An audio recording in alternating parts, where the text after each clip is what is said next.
আপনার ভালোবাসার মানুষটি কেন হঠাৎ করে নো কন্ট্যাক্ট সিচুয়েশনে চলে গেলেন? কী কারণ দেখে নিই একবার। ওকে, এই মুহূর্তে তিনি প্রচণ্ড পরিমাণে প্রবলেমের মধ্যে রয়েছেন।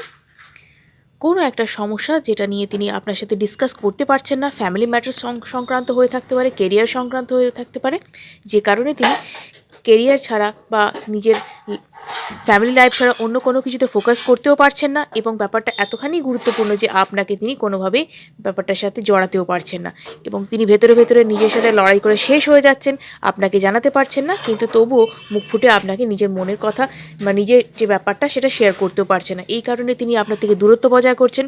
তিনি ভাবছেন এই ব্যাপারটা যদি আপনি জানতে পারেন তাহলে আপনি অন্যরকমভাবে তাকে ভাববেন, তাই তিনি আপনার থেকে দূরত্ব বজায় করছেন। তিনি চাইছেন কিছুদিন পরে আপনার সাথে যোগাযোগ করতে এই ব্যাপারটা মিটিয়ে নিয়ে। তো এই কারণে কিন্তু তিনি আপনাকে নো কন্ট্যাক্ট সিচুয়েশনে রেখেছেন, এবং শয়নে স্বপনে জাগরণে সর্বদা কিন্তু আপনারই চিন্তা, কারণ তিনি আপনাকে ছাড়া একদমই থাকতে পারেন না। আপনার সাথে কথা না বলে, কোনো কিছু শেয়ার না করে একদমই থাকতে পারেন না।